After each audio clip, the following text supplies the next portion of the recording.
नमस्कार। दिन भर की बड़ी खबरों में आपका स्वागत है। मैं हूं आपके साथ आराधना। आज इस बुलेटिन में बात होगी राहुल गांधी के अमेरिका दौरे की, जम्मू कश्मीर में बीजेपी को लगे बड़े झटके की, देखेंगे महाराष्ट्र में महायुति में बढ़ती रार को, किसान आंदोलन में विनेश की हुंकार को, जानेंगे असम सीएम पर जेडीयू के बयान को, और बुलेटिन के आखिर में देखेंगे जाने माने कार्टूनिस्ट इरफान की किस खबर पर पड़ी तिरछी नजर। लेकिन दिन भर की तमाम बड़ी खबरों से पहले एक नजर आज की सुर्खियों पर। हरियाणा विधानसभा चुनाव की तारीखों में हुआ बदलाव, 1 की जगह 5 अक्टूबर को होगी वोटिंग, 8 को आएंगे नतीजे। जम्मू कश्मीर की काउंटिंग भी अब 8 अक्टूबर को होगी। कर्नाटक में कांग्रेस ने राजभवन तक किया मार्च, राज्यपाल पर लगाया पद के दुरुपयोग का आरोप, राज्यपाल को बताया बीजेपी की कठपुतली। मध्य प्रदेश के सागर से वीडियो हुआ वायरल, वीडियो में बीजेपी नेता का दावा, बताया लोकसभा चुनाव में डाले थे एक साथ 15 वोट। वंदे भारत ट्रेन में बीजेपी कार्यकर्ता ने की लड़की से बदसलूकी, कांग्रेस ने वीडियो शेयर कर बीजेपी को घेरा, कहा यह बीजेपी के चाल चरित्र और चेहरे का गवाह। ये तो थी सुर्खियां। अब बात आज की सबसे बड़ी खबर की।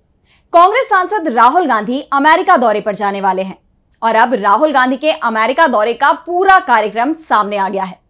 राहुल 8 से 10 सितंबर तक अमेरिका दौरे पर रहेंगे और इसे लेकर इंडियन ओवरसीज कांग्रेस के अध्यक्ष सैम पित्रोदा ने पूरी जानकारी साझा की है। तो इन 3 दिनों में अमेरिका में कहां-कहां जाएंगे राहुल गांधी और किससे करेंगे मुलाकात, जानने के लिए देखिए ये रिपोर्ट। कांग्रेस सांसद राहुल गांधी जल्द ही अपने अमेरिका दौरे पर रवाना होने वाले हैं। राहुल 8 से 10 सितंबर तक अमेरिका दौरे पर रहेंगे। ये जानकारी इंडियन ओवरसीज कांग्रेस के अध्यक्ष सैम पित्रोदा ने दी है। सैम पित्रोदा ने बताया कि राहुल गांधी 8 सितंबर को डैलस में रहेंगे, वहीं 9 और 10 सितंबर को वॉशिंगटन डीसी में रहेंगे। इन 3 दिनों में राहुल अमेरिका में भारतीय समुदाय के लोगों, छात्रों, शिक्षाविदों, व्यापारियों और मीडिया से मुलाकात करेंगे। पित्रोदा ने आगे बताया कि जब से राहुल गांधी लोकसभा में विपक्ष के नेता बने हैं, तब से उन्हें भारतीय प्रवासी राजनयिकों, शिक्षाविदों, व्यापारियों, नेताओं, अंतर्राष्ट्रीय मीडिया और कई लोगों की राहुल गांधी के साथ बातचीत कराने को लेकर अनुरोधों की बाढ़ सी आ गई है। पित्रोदा ने बताया कि डैलस में Rahul Gandhi university of Texas के छात्रों, शिक्षाविदों और स्थानीय लोगों से बातचीत करेंगे। यूनिवर्सिटी में ही एक बड़ी सभा होगी जहां राहुल कुछ तकनीकी विशेषज्ञों से भी मिलेंगे और बाद में डैलस के नेताओं के साथ डिनर करेंगे। वहीं वॉशिंगटन डीसी में भी राहुल कई लोगों से मुलाकात करेंगे, जिसमें एक think tank, national press club और कई अन्य लोग शामिल हैं। ये जानकारी साझा करते हुए सैम पित्रोदा ने कहा कि हम एक बहुत ही सफल यात्रा की उम्मीद करते हैं और हम राहुल गांधी का अमेरिका में स्वागत करने के लिए बहुत उत्सुक हैं। राहुल के अमेरिका दौरे की खबर से पीएम मोदी मुश्किल में है, तो वहीं जम्मू कश्मीर में भी बीजेपी मुश्किल में दिख रही है। जम्मू कश्मीर में बीजेपी को बड़ा झटका लगा है।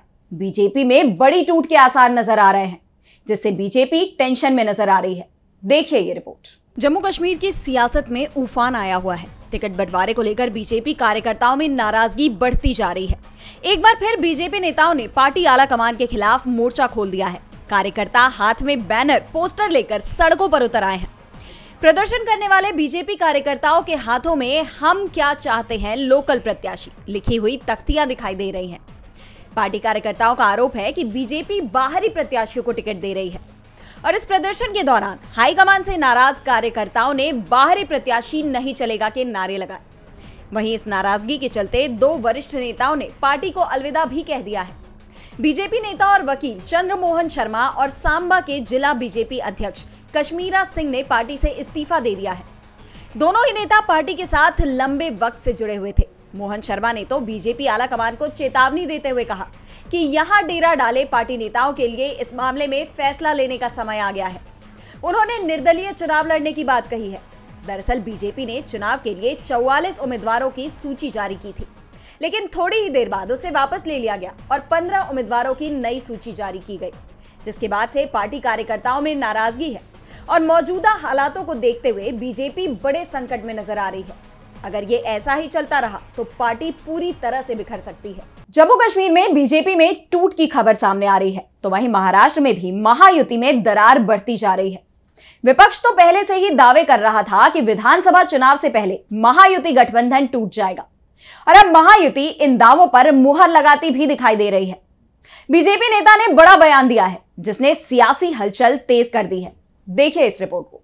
महाराष्ट्र विधानसभा चुनाव से पहले ही महायुति में फूट की खबरें सामने आ रही हैं। अब बीजेपी प्रवक्ता गणेश हेक ने अजीत पवार गुट की एनसीपी पर निशाना साधते हुए कहा कि एनसीपी को महायुति छोड़ देना चाहिए, जिस पर जवाब देते हुए अजीत पवार ने कहा कि हम पीएम मोदी और अमित शाह और फडणवीस से बात करते हैं, मुझे ऐसे कार्यकर्ताओं की बातों से कोई फर्क नहीं पड़ता है। वहीं हाल ही में महाराष्ट्र स्वास्थ्य मंत्री और शिवसेना नेता तानाजी सावंतके के दिए बयान को लेकर शरद पवार की एनसीपी ने अजीत गुट पर तंज कसा।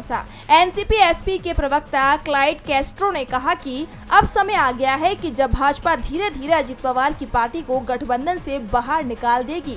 कैस्ट्रो ने कहा कि सावंत की टिप्पणी से पता चलता है कि महायुति को अब एनसीपी की जरूरत नहीं है। आरएसएस के मुखपत्र ने भी भाजपा से पूछा था कि उन्होंने अजीत पवार के साथ गठबंधन क्यों नहीं किया। भाजपा कैडर भी यही सवाल पूछ रहे हैं। सावंत ने कहा था कि मुझे कैबिनेट में अजीत के बगल में बैठने से उल्टी आती है। बता दें कि ये कोई पहली बार नहीं है जब अजीत पवार को बीजेपी के नेताओं ने टारगेट किया हो, लेकिन दोनों ही पार्टियों के बीच बढ़ती तल्खियों से एक बात तो साफ हो गई है कि चुनाव से पहले एनडीए में कुछ बड़ा होने वाला है। महाराष्ट्र में महायुति की मुश्किलें बढ़ती नजर आ रही हैं, तो किसान भी सरकार की मुश्किलें बढ़ाते दिखाई दे रहे हैं।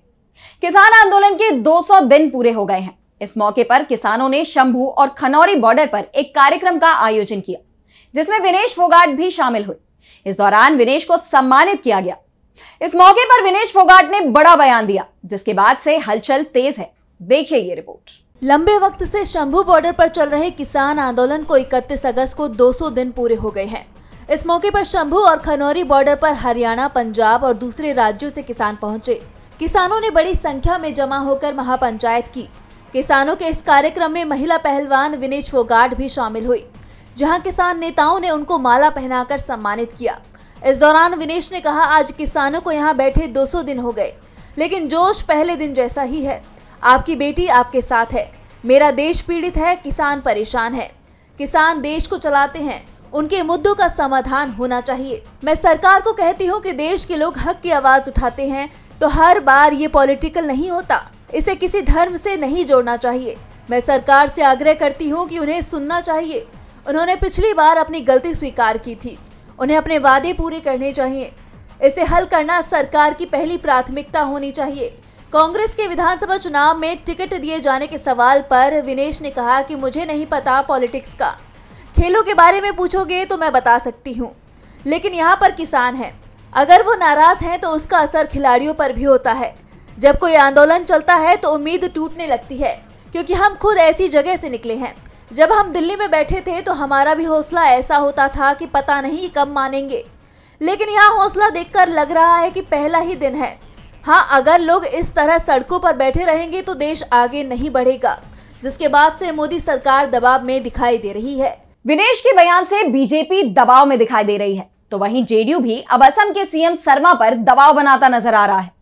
एनडीए गठबंधन में शामिल जनता दल यूनाइटेड ने असम विधानसभा में जुम्मे की नमाज के लिए 2 घंटे का ब्रेक खत्म करने पर नाराजगी जताई है।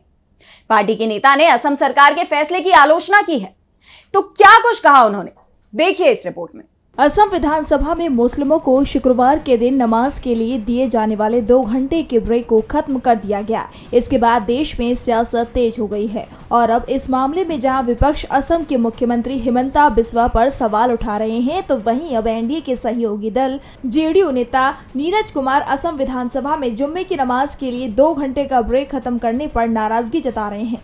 पार्टी के नेता नीरज कुमार ने असम सरकार के फैसले को संविधान के मूल सिद्धांतों के खिलाफ बताया। जेडीयू नेता ने कहा कि हर धर्म को अपनी परंपराओं को संरक्षित करने का अधिकार है। मैं पूछना चाहता हूं कि आप जुम्मे की नमाज के ब्रेक को खत्म करके दावा करते हैं कि इससे कार्यकुशलता बढ़ेगी। क्या आप कामाख्या मंदिर में बलि प्रथा रोक सकते हैं? इस पर प्रतिबंध लगाकर देखिए कितना विरोध होगा। बता दें कि जेडीयू नेता यही नहीं रुके, उन्होंने असम के सीएम हिमंता को नसीहत तक दे दी कि वो धार्मिक प्रथाओं पर पाबंदी लगाने की जगह असम में गरीबी खत्म करने, बाढ़ की समस्या दूर करने, लोगों की जिंदगी बेहतर करने की बात करें। उधर आरजेडी नेता और बिहार के पूर्व उप मुख्यमंत्री तेजस्वी यादव ने कहा कि असम के मुख्यमंत्री सस्ती लोकप्रियता हासिल करने के लिए ऐसा करते हैं। भाजपा के लोगों ने नफरत फैलाने, मोदी शाह का ध्यान आकर्षण करने एवं समाज में ध्रुवीकरण करने के लिए मुसलमान भाइयों को सॉफ्ट टारगेट बना लिया है। कभी वक्फ बोर्ड का बिल आ जाता है तो कभी CAA NRC का बिल। ये लोग समाज में नफरत पैदा करना चाहते हैं।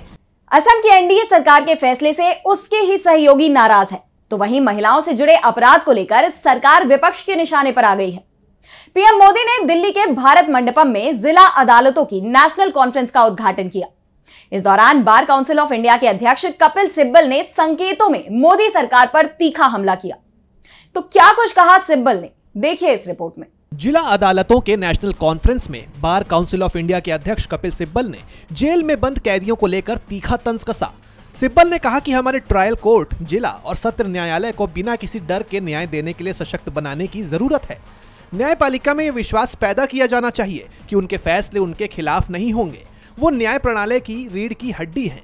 सिब्बल ने कहा कि CJI कई मौकों पर कहते रहे हैं कि जमानत किसी कैदी का अधिकार है और जेल अपवाद, लेकिन कई मामलों में ऐसा होते हुए नहीं दिखता है। खास तौर पर निचली अदालत में जमानत एक अपवाद है। स्वतंत्रता एक संपन्न लोकतंत्र का मूलभूत आधार है। इसका गला दबाने का प्रयास हमारे लोकतंत्र पर प्रभाव डालता है।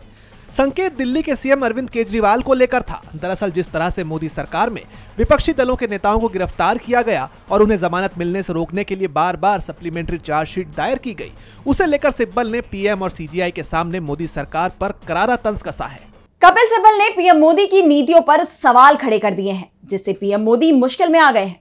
तो वहीं कंगना अपनी फिल्म इमरजेंसी को लेकर चर्चा में है। कंगना की इमरजेंसी की रिलीज पर संकट के बादल मंडरा रहे हैं। सिख समुदाय की तरफ से फिल्म पर बैन लगाने की मांग की जा रही है और इस बीच एक बड़ी खबर सामने आई है, जिससे कंगना की मुश्किलें बढ़ गई हैं। देखिए इस रिपोर्ट में। बॉलीवुड एक्ट्रेस और मंडी लोकसभा से बीजेपी सांसद कंगना रनौत इन दिनों अपनी अपकमिंग मूवी इमरजेंसी को लेकर चर्चा में है। फिल्म का ट्रेलर आते ही विवाद शुरू हो गया। शिरोमणि अकाली दल ने कंगना की इमरजेंसी के खिलाफ मोर्चा खोला हुआ है। सिख समुदाय के लोगों ने सेंसर बोर्ड को फिल्म पर रोक लगाने की मांग भी की है। अकाली दल की दिल्ली इकाई के प्रेसिडेंट ने फिल्म को लेकर सेंसर बोर्ड और कंगना के प्रोडक्शन हाउस को नोटिस भेजा था। इसी के साथ फिल्म के सेंसर सर्टिफिकेट रद्द करने की मांग की गई थी। इसके चलते सेंसर बोर्ड ने इमरजेंसी के फिल्म सर्टिफिकेशन पर रोक लगा रखी है। इस बारे में खुद कंगना ने जानकारी देते हुए बताया कि उनकी अपकमिंग फिल्म इमरजेंसी की रिलीज पर रोक लगा दी गई है। सिख कम्युनिटी ने कंगना रनौत और उनकी फिल्म इमरजेंसी पर सिख कम्युनिटी को जान लेने वाला दिखाने का आरोप लगाया है। सिख समुदायों ने तर्क दिया कि फिल्म में सिख समुदाय को गलत तरीके से दिखाया गया है। बता दें कि ये फिल्म 6 सितंबर को रिलीज होनी है। फिल्म में उन्हें भारत की पूर्व प्रधानमंत्री इंदिरा गांधी के रोल में देखा जाएगा। जैसे जैसे फिल्म की रिलीज डेट पास आती जा रही है, वैसे ही विवाद बढ़ता जा रहा है। ऐसे में कंगना भी मुसीबत में फंस गई हैं। और बुलेटिन के आखिर में देखेंगे जाने माने कार्टूनिस्ट इरफान की किस खबर पर पड़ी तिरछी नजर।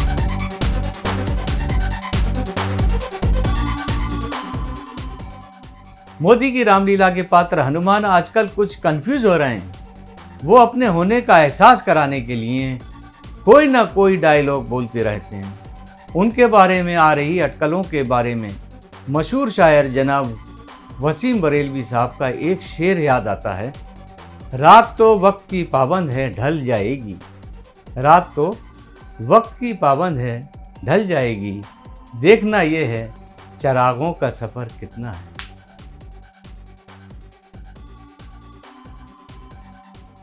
बहुत बहुत शुक्रिया इरफान जी। तो आज इस बुलेटिन में इतना ही। आप देखते रहिए DB लाइव। नमस्कार।